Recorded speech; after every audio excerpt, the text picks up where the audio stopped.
Greg. I'm going to ask Grann about the riots. That's in his backyard. He grew up down there. It's a migration riot right now, immigration riot. They're flying Mexican flags. It's like insurrection, and it's insidious. Grann, what do you have people down there? What's going on? What's the report? What do you know? My son is down there. They live down dead smack right in it? downtown LA area. But as we know, it's spread all over. A lot of us just don't know they have an agenda. Yeah, exactly. The agenda has been written for a long time, and a lot of us haven't been paying attention. But if you live long enough, you will start to see the routines and the plans and everything else. But you have to stay focused on that, and the parenting have to get their children prepared for the setups. There are a lot of things out there that is causing division. I don't appreciate it, but I do know I appreciate my country. I appreciate the land I was born in. LA being my hometown, and there are a lot of Latinos that I know, and I can't just call them Mexicans. I got checked by that. Not all of them are Mexicans. There's a lot of Spanish and Latin descent that are different nationalities. But if you are somebody that wants to come into our land and our country and support, be part of our communities, grow, pay taxes, you can come in legally, you can do a lot of things. Even if you snuck in, I know some folks that did that. Me too. You know what I'm saying? Yeah. But they still live the American way. Right. You don't come over here burning our flag. You can do that in your own home. You can go back over across your wherever you're coming from, and keep in mind, everybody, I know we are focusing on the racial points of Spanish, but there are a lot of illegals here from different nationalities. It's just that the majority of them happen to be Spanish and Latin.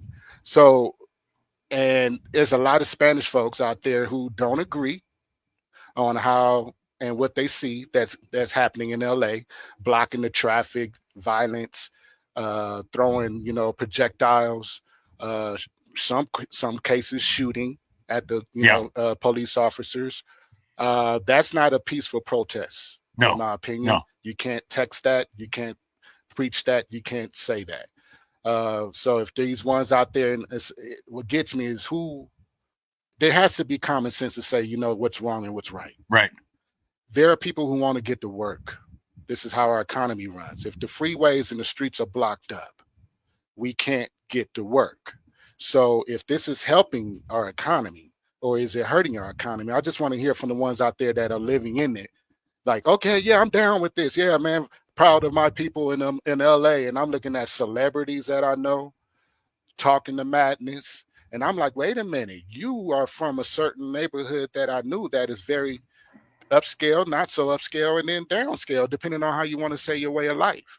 But for you to be crossed over now and have all these millions of dollars and have a mentality to want to go out and get people to be angry, to voice their opinions, and not even do it in a righteous manner, but in a violent manner, that's not going to get your point across. And we've been there before.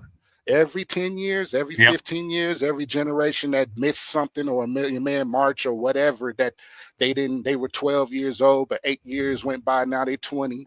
They can feel a part of something, but their anger is brought them to this point, and they don't know how to release that properly. And they haven't been taught, the parents, our generation or the ones under, hasn't planted seeds long enough to make them understand there are people out here to set you up, to put you in a different environment, to make you act a certain way, right, and to get you out your character. And then you will find out on the back end, after you did all that rah-rah stuff, that what you were rah-rahing about, you didn't need to. Right. So just give it time. You have to give everything time. You just cannot go out there and think that everything is going to change automatically. Oh, I have copper pipes in my house, but you think they're just going to automatically appear with new pipes when you needed to get them changed to figure the laws that we have in the regulations, or the long-lasting pipes now? It takes time, and then you have to have the money. But now these people are coming over here, which we know they're putting on masks. Yep. I'm sorry if we're going over, bro. They're sponsored. That's okay. They're sponsored. The bricks have been set up, the frozen water bottles, the mask, the armor. The trucks, Where did the they signs. get the signs from? Yeah. Who got the signs? We need to follow the paper trail. You know that these people were setting up memos, hiring people on Craigslist with subliminal messages and saying, "Hey, come over here. We're paying $12,000 for a week or whatever." Put you up in a room and board. This is all prepared, and everybody who's involved should be prosecuted, punished, put out some kind of way, and shown to the public that you're supporting division in our own land. It has to stop. And I'm not about racist. I got Mexican blood in me. I got all blood. I'm a mutt.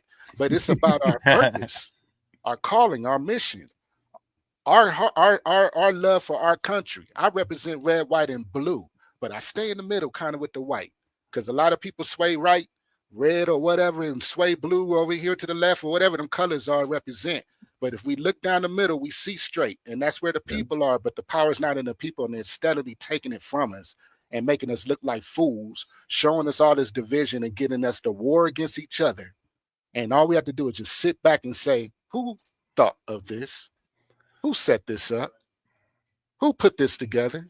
Exactly. Who got